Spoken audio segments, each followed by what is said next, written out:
नमस्कार, आप सभी का स्वागत है। आज हम बात करते हैं रॉबर्ट टी कियोसाकी द्वारा लिखी गई पुस्तक रिच डैड पुअर डैड के बारे में। रॉबर्ट टी कियोसाकी द्वारा लिखी गई पुस्तक रिच डैड पुअर डैड में पैसों का मैनेजमेंट कैसे करना है, यह बहुत अच्छे से बताया गया है। रिच डैड पुअर डैड किताब पैसों के बारे में अमीर लोग और गरीब लोग अपने बच्चों को क्या सिखाते हैं, इसके बारे में संपूर्ण जानकारी दी गई है।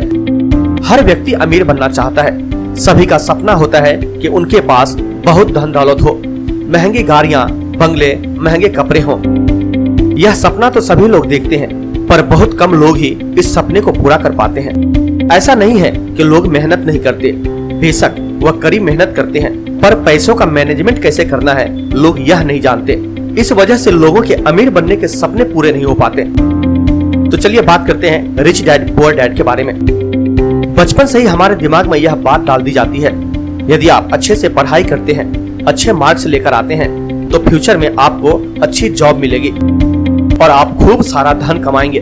परंतु हमारे देश भारत में बहुत से ऐसे लोग हैं जो बहुत ज्यादा पढ़े लिखे हैं और अच्छी नौकरी में होते हुए भी वित्तीय तौर पर मजबूत नहीं है।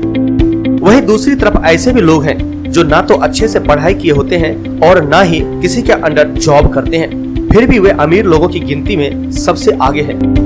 अर्थात हम कह सकते हैं कि कोई भी व्यक्ति सिर्फ पढ़ाई और नौकरी के दम पर ही गरीब और अमीर नहीं हो सकता। इसके लिए आपको फाइनेंशियल मैनेजमेंट को समझना बहुत जरूरी है।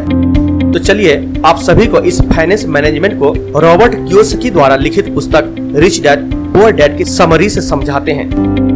रॉबर्ट टी कियोसाकी के दो पिता हैं, जिनमें से एक अमीर है और एक गरीब है।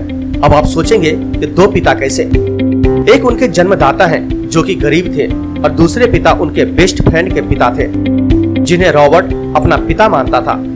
एक पिता जो गरीब हैं, बहुत ज्यादा पढ़े लिखे हैं और उनके दूसरे पिता जो अमीर है, उन्होंने अपने स्कूल की पढ़ाई भी पूरी नहीं की है। दोनों ने अपने जिंदगी में बहुत कड़ी मेहनत की थी और दोनों ही अपने क्षेत्र में सक्सेस भी प्राप्त की थी। पैसों को लेकर उन दोनों की राय बिल्कुल अलग थी। आइए हम कुछ पॉइंट्स की मदद से इसे समझते हैं। सोच। रॉबर्ट कियोसाकी के पहले पिता का मानना था कि वह कोई वस्तु खरीद नहीं सकते, जबकि दूसरे पिता इस बात से चिढ़ते थे। दूसरे पिता रॉबर्ट को हमेशा समझाते थे कि तुम किसी चीज को कैसे खरीद सकते हो, इस बारे में सोचो। पहले पिता की सोच नकारात्मक है, वहीं पर दूसरे पिता की सोच प्रश्नवाचक है। नकारात्मक सोच बात को वहीं खत्म कर देता है, जबकि प्रश्नवाचक सोच हमें सोचने पर मजबूर कर देता है कि हम कैसे किसी वस्तु को हासिल कर सकते हैं। जब कोई व्यक्ति अपने दिमाग में यह सोच लेता है कि वह किसी वस्तु को नहीं खरीद सकता, तो उसका दिमाग भी काम करना बंद कर देता है। परंतु जब कोई व्यक्ति अपने दिमाग से प्रश्न करता है, तो उसका दिमाग काम करना शुरू करता है। दिमाग प्रश्नों के उत्तर ढूंढने लगता है। इसका मतलब यह है कि दिमाग को नकारात्मक चीजों से दूर रखो और दिमाग को उसका काम करने दो। इससे दिमाग एक्टिव रहेगा और धीरे धीरे स्ट्रांग भी हो जाएगा। जोखिम। रॉबर्ट के पहले पिता का मानना था कि आपको जोखिम नहीं उठाना चाहिए। आप अच्छे से पढ़ाई करो, अच्छे मार्क्स लेकर आओ तथा सेफ और सिक्योर जॉब करो। वहीं दूसरी तरफ रॉबर्ट के दूसरे पिता सिखाते थे कि जोखिम को कैसे मैनेज किया जा सकता है। पढ़ाई करो और अपने पैसे को काम पर लगाओ। संपत्ति और दायित्व में अंतर का पता होना। हमें अपनी संपत्ति और अपने दायित्व का पूरा ज्ञान होना चाहिए। संपत्ति से धन में वृद्धि होती है, दायित्व से धन या पैसों में कमी आती है। यदि आप अमीर बनना चाहते हैं तो आप संपत्ति खरीदें, जैसे कि जमीन, बॉन्ड, शेयर, इन्वेस्टमेंट आदि।